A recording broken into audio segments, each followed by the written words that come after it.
प्रचंड जनादेश के बाद एक बार फिर से नीतीश सरकार और यकीनन बिहार में एनडीए की बाहर है।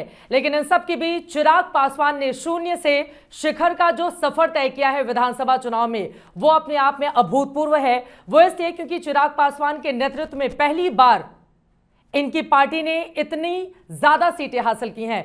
29 सीटें मिली थी, एक पर चुनाव नहीं हो पाया। 28 में से 19 सीटों पर आपने जबरदस्त जीत हासिल की है। बहुत बहुत धन्यवाद। एबीपी न्यूज पर आपका स्वागत है चर्चा विद चित्रा में, और बहुत बधाई भी चिराग जी आपको। सफलता का श्रेय किसको देना चाहेंगे? सबसे पहले बिहार की जनता को, जिस तरीके से उन्होंने इस गठबंधन पे विश्वास किया, एनडीए का जिस तरीके से उन्होंने समर्थन किया, और मुझे लगता है कि ये ऐतिहासिक जीत, जिस प्रचंड जीत की आप चर्चा कर रहे हैं, ये बिना जनता के विश्वास जीते हुए, बिना जनता के सहयोग के कतई संभव नहीं थी। जब मैं बिहार की जनता की बात करता हूं तो साथ में ही मेरे प्रधानमंत्री भी, जिस तरीके से साल सवा साल में उन्होंने बिहार को प्राथमिकता में रखा, निरंतरता में उनका बिहार आना, और ना सिर्फ आना बल्कि यहाँ पर आकर लाखों करोड़ों की परियोजनाओं को बिहारियों के लिए समर्पित करने, लोगों में इस बात ने वो विश्वास जताया कि डबल इंजन की सरकार की ताकत क्या होती है। क्योंकि बिहार की विडंबना रही है कि लंबे समय तक हम लोग को डबल इंजन की सरकार का कभी लाभ मिला नहीं। और फिर मुख्यमंत्री नीतीश कुमार जी का 2 दशक का अनुभव, मैं अपना भी कहूंगा बिहार फर्स्ट, बिहारी फर्स्ट, लोक जनशक्ति पार्टी रामविलास का, और अपने में ये पांचों दलों का कॉम्बिनेशन, मांझी जी, उपेंद्र कुशवाहा जी, तो एक विनिंग कॉम्बिनेशन, 5 पांडव बन के हम लोग उतरे और जीत हासिल की। यकीनन जिस तरह की मेहनत आप लोगों की ओर से की गई है वो काबिले तारीफ भी है। लेकिन दूसरी तरफ कहा जा रहा है कि 10,000 रुपए जो खाते में डाले हैं ना चुनाव की पहले और चुनाव के दौरान, ये उसी का नतीजा है।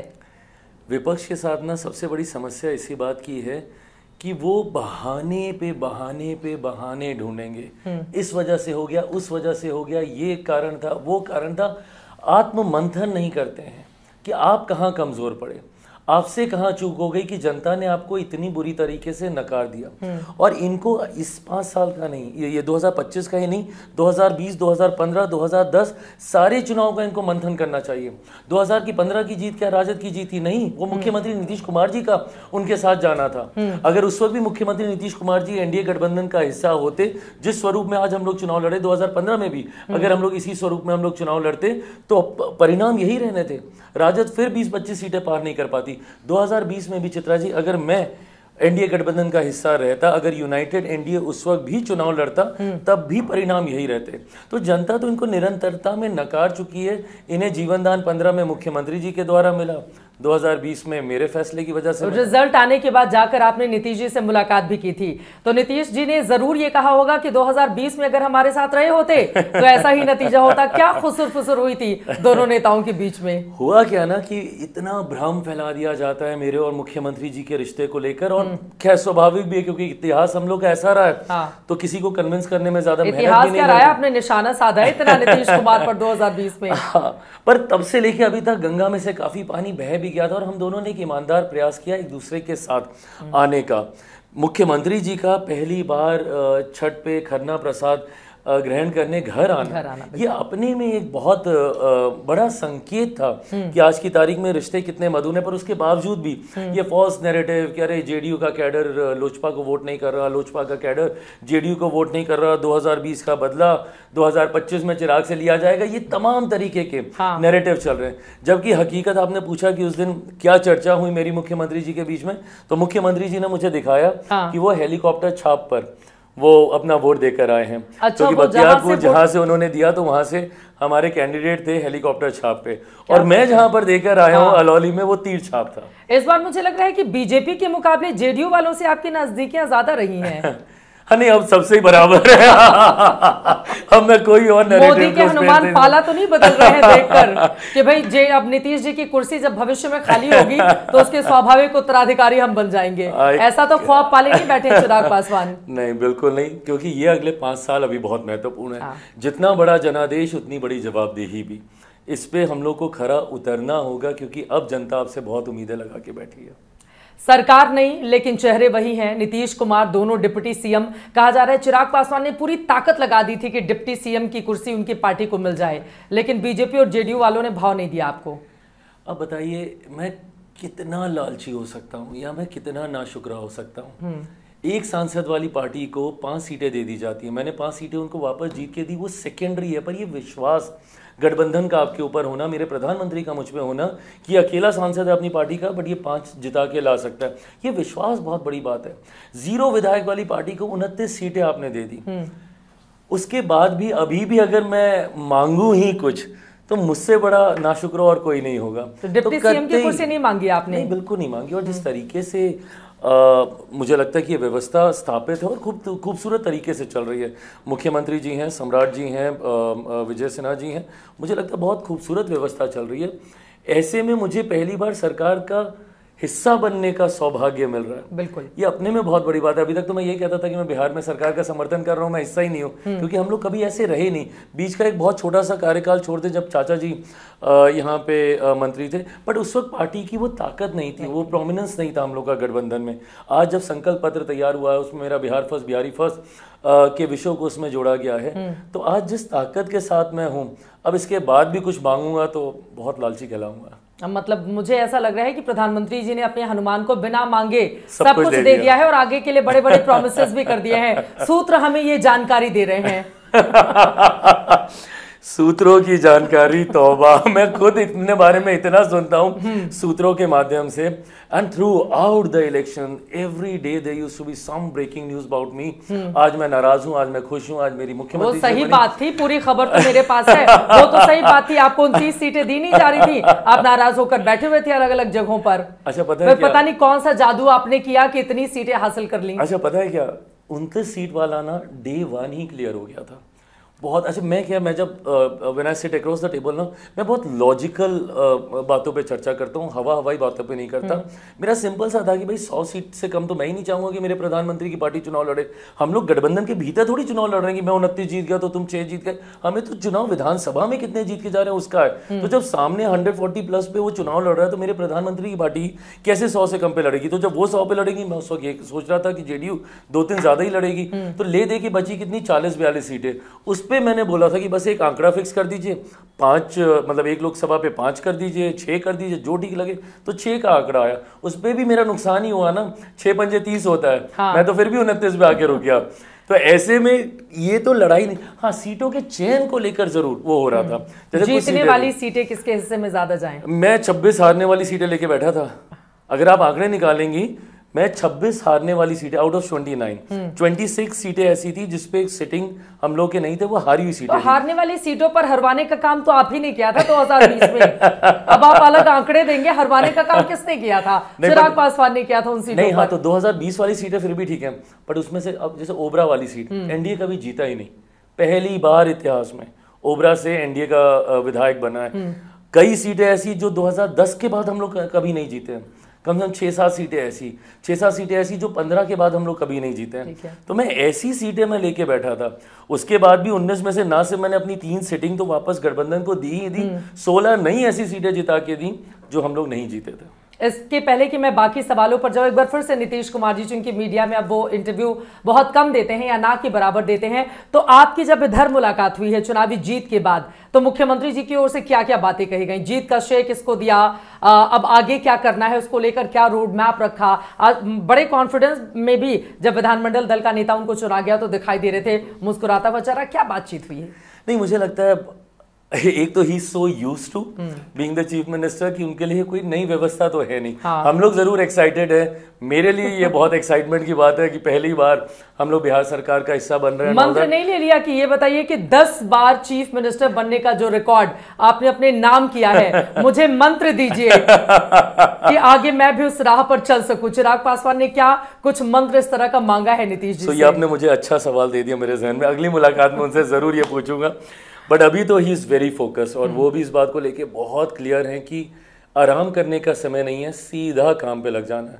जो वादे संकल्प पत्र में किए उसको पूरा करने पे लगेंगे। वो 3 वादे क्या होंगे? और विपक्ष अभी से घेरने लगा है कि 10,000 रुपए जिन महिलाओं के खातों में गए हैं, 1,41,00,000 महिलाएं, अब उनको 2 लाख रुपए सरकार कितनी जल्दी देती है, इस पर निगाह टिका कर रखा हुआ है। बिल्कुल, उसको भी जल्द से जल्द पूरा किया जाएगा। और मेरे लिए ऑफकोर्स ये महिला वाला तो एक है ही, इसको ना लोग एक गलत वे में ले रहे हैं। बल्कि आप सोचिए कि जिस महिला ने इसका सही उपयोग कर दिया वो कल को उद्यमी बन के एक अपना व्यवसाय स्थापित करके पूरे परिवार को अपने साथ लेकर खड़ी हो सकती हैं। मैं मानता हूं कि देश के इतिहास में जन कल्याण की योजनाओं में से सबसे खूबसूरत और सबसे सशक्त ये वो फ्री बीज में आप इसको नहीं गिन सकते कि आपने हर महीने आप दे रहे हैं, हर महीने आप दे रहे हैं। नहीं, आप उनको स्टैब्लिश कर रहे हैं, आप उनको आर्थिक तौर पर आप उनको सक्षम बना रहे हैं। तो डेफिनेटली ये वादा मैं मानता हूँ मेरे लिए जो सबसे ज़्यादा एक्साइटिंग है, हर जिले में उद्योग लगाना।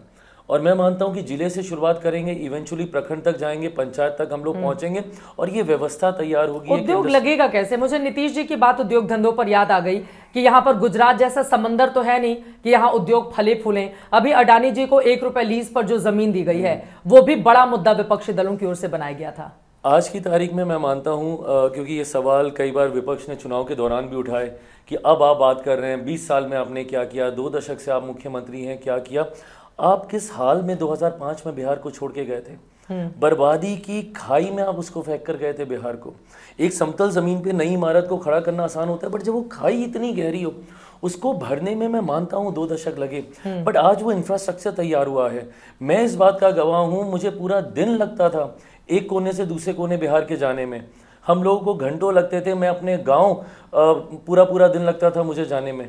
आज मैं 3 साढ़े 3 घंटे में अपने गांव में पहुंच रहा हूं। ये व्यवस्था, ये कनेक्टिविटी, आप कैसे उद्योग की कल्पना कर सकते हैं जिस वक्त आप इस बयान की का जिक्र कर रहे हैं?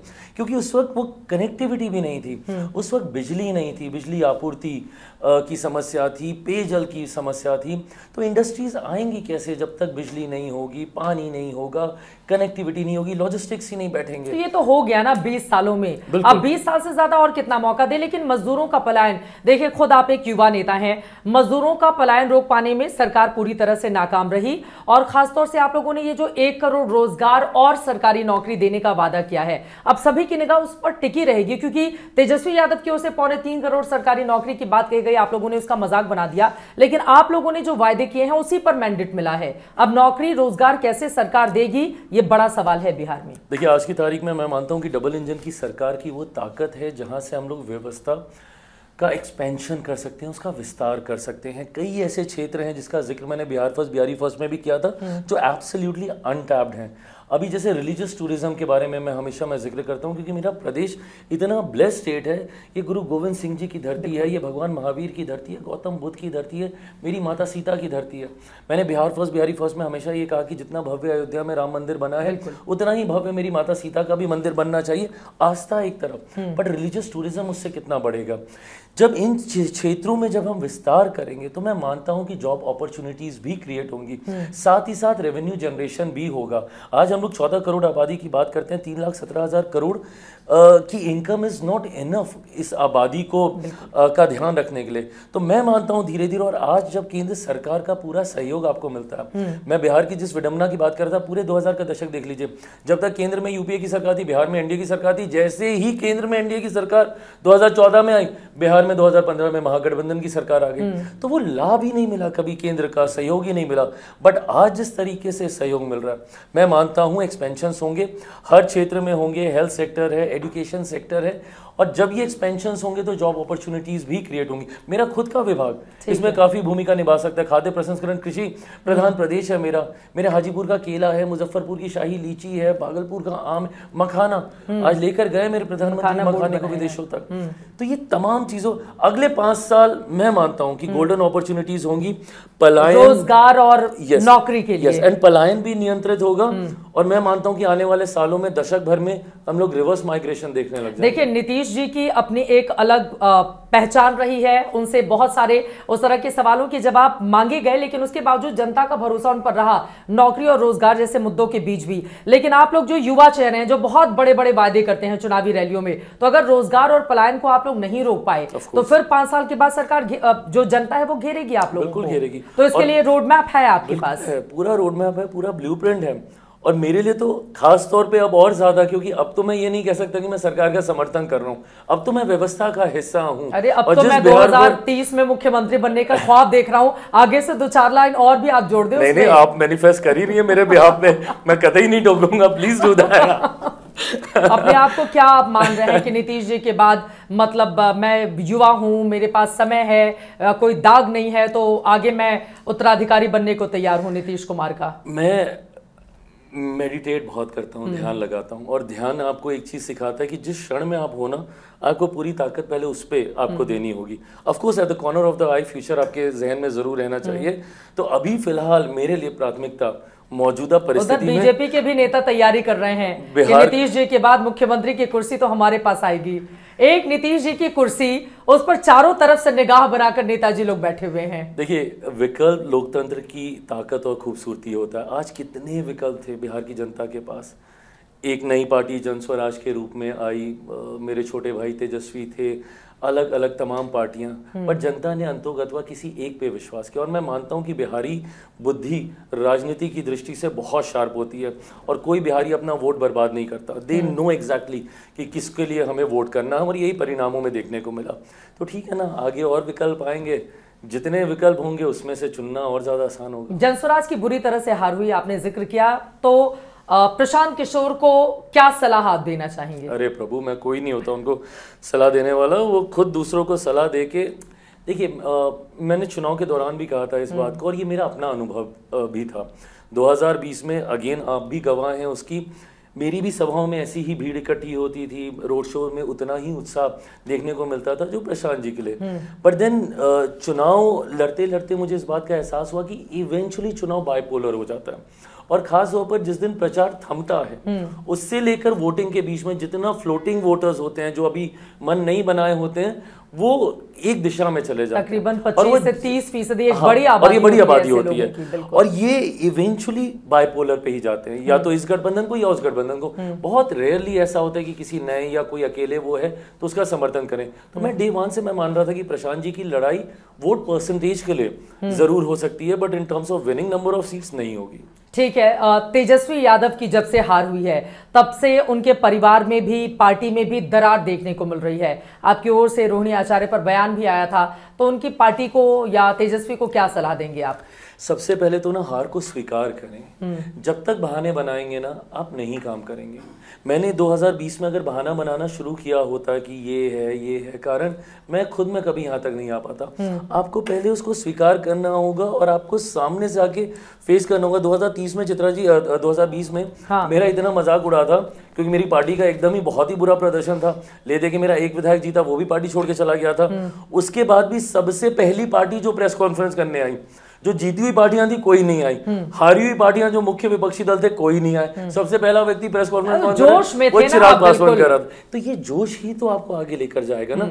आप अगर ऐसे डिमोरलाइज हो जाएगा, मैंने मेरे छोटे भाई को देखा ही नहीं जिस दिन से रिजल्ट्स आए हैं, he is not come out. अगर वो अपने विधायकों की बैठक में भी गए हैं तो उन्होंने मीडिया के सामने, मैं समझ रहा हूँ कि विधायक दल का नेता चुन लिया गया है। अच्छा, मैं ये भी समझ रहा हूँ कि पारिवारिक परिस्थितियां भी ऐसी चल रही हैं, और मैं समझ सकता हूँ कि मैं खुद भी गुजरा हूँ इन मैं खुद पीड़ित हूँ परिवार का।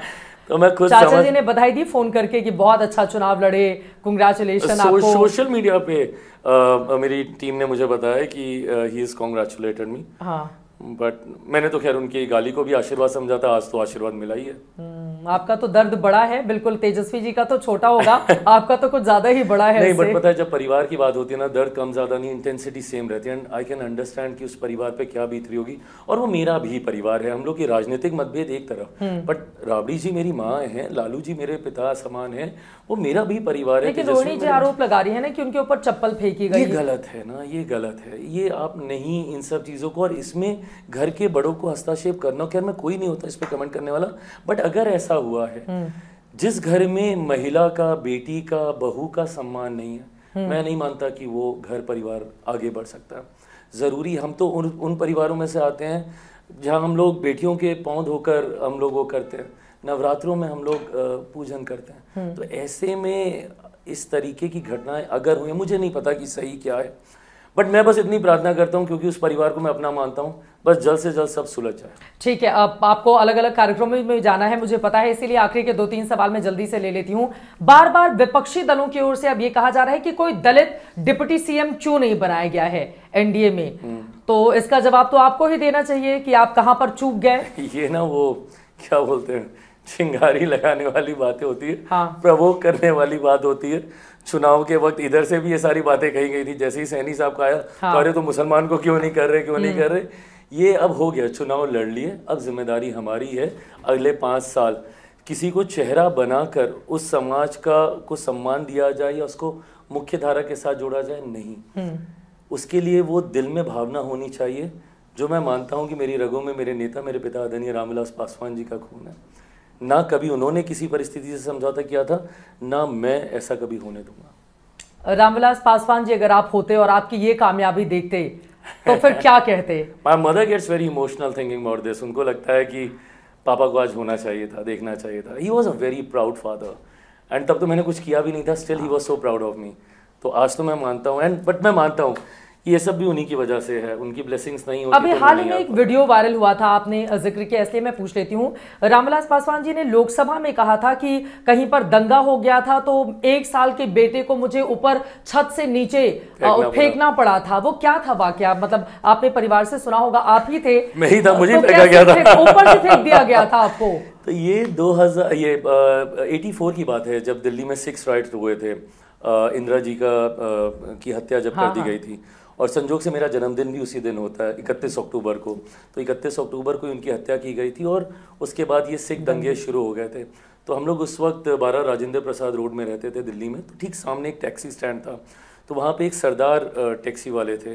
तो वो उनके पीछे मॉब पड़ा, तो अपनी जान बचाने के लिए वो हमारी कोठी में घुसे, गैरेज में घुसे, अपने आप को कार के पीछे छुपाया, बट दंगाइयों ने कार समेत मतलब गैरेज को ही उनको जिंदा उसी में ही जला दिया। उसके बाद वो सब घर पे आ गया, और क्योंकि मेरा जन्मदिन था तो काफ़ी बड़े नेता, पापा के सब साथी वगैरह, ये सब लोग वहाँ पे थे। और फिर वो मॉब घुसा, तो उसी वक्त की ये बात थी कि फिर पीछे आंगन में लेके गए, इन्होंने कुर्सियाँ रख के ऊपर चढ़े और मुझे फिर ऊपर से फेंका गया। तो पीछे स्टाफ में जितने भी लोग थे, तो सारी महिलाएं वो साड़ी पकड़ के यूं थी। 2 साल का तो था ही मैं, 82 का मेरा बॉर्न है, 84 में ये हुआ था, तो उस दिन मेरा 2nd बर्थडे था। तो ये वो घटना है जिसका पापा जिक्र कर रहे थे। हाँ, इस समय वो बहुत ज्यादा वायरल भी थी स्टोरी, मैंने सोशल मीडिया पर देखा। वक्त हमें इतने की इजाजत देता है, लेकिन चलते चलते एक आखिरी सवाल। लोगों की महत्वाकांक्षाओं को पूरा करने के लिए 3 बड़े फैसले जो आपकी नजर में तत्काल किए जाने चाहिए। आप केंद्र में मंत्री हैं, लेकिन राज्य में आपकी हिस्सेदारी है, क्या होना चाहिए? मैं मानता हूं कि सबसे पहले, क्योंकि कृषि प्रधान प्रदेश है मेरा, और अब आज की तारीख में वो व्यवस्था का मैं निर्माण कर सकता हूं जिससे मेरे मंत्रालय के माध्यम से भी प्रसंस्करण की एंडलेस अपॉर्चुनिटीज है, जिसका मैंने जिक्र किया।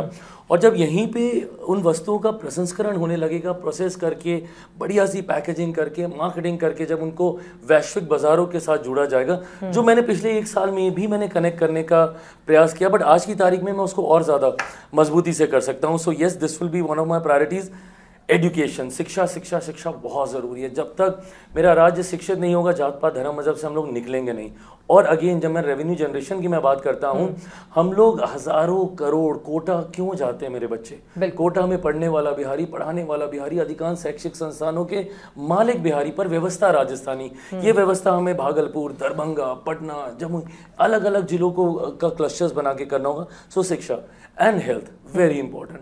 दूर दराज गाँव में आज भी जिस तरीके से स्वास्थ्य सुविधाएं नहीं पहुंची हैं, जिसके अभाव में महिलाएं, पुरुष, बुजुर्ग जिस परेशानी का सामना करते हैं, तो मेरे प्रायोरिटी में ये 3 सेक्टर जरूर। और क्राइम को कंट्रोल करना, आपने कई बार इसको लेकर नीतीश सरकार पर निशाना भी साधा था। क्राइम कंट्रोल करना भी एक बड़ी जिम्मेदारी होगी। और ये मैं मानता हूं कि इसके लिए मुख्यमंत्री जी का अनुभव है। 2005 में जिस तरीके से उन्होंने नियंत्रित किया, मैं मानता हूं कि उनमें वो क्षमता है, वो जानकारी है, वो अनुभव है, वो जरूर करेंगे। अब छोटा सा जवाब मैं आपसे चाहूंगी। ज्योतिष गणना पे आप बहुत विश्वास रखते हैं, ऐसा जानकारी आई, हमने सुना भी है। तो ज्योतिषियों को क्या आपने कुंडली दिखाई थी कि मुख्यमंत्री के लिए, उप मुख्यमंत्री के लिए दावेदारी अभी करूं या 2030 में ठीक रहेगा? क्या कहा आपके जो बड़े ज्योतिषाचार्य हैं उन लोगों ने? क्योंकि अंदर की कुछ कुछ खबर मुझ तक पहुंची है, तो इस वजह से मैंने सोचा सीधे इस सवाल का जवाब आपसे जान लूंगी। अभी उन्होंने कुछ नहीं कहा, बस इतना कहा कि बेटा काम पे लगे रहो, ईमानदारी से मेहनत करो बस। हाँ, और कुछ नहीं कहा। सफलता बहुत जल्द आएगी। अब वो सफलता 5 साल के बीच में ही आ जाएगी या उसके लिए 2030 तक का इंतजार करना पड़ेगा? एनीवे, बहुत अच्छा लगा आपसे बातचीत करने के लिए। बिहार ने बहुत उम्मीदों के साथ एनडीए को प्रचंड जनादेश दिया है 202 का, और 19 विधायक इनके हैं, मंत्री भी इनके हैं। उम्मीद यही कि लोगों की अपेक्षाओं पर पूरी उतरे सरकार और बिहार को लेकर आगे बढ़े। चर्चा पे चित्रा में अभी के लिए दीजिए इजाजत। देश और दुनिया की तमाम खबरों के लिए आप देखते रहिए एबीपी न्यूज।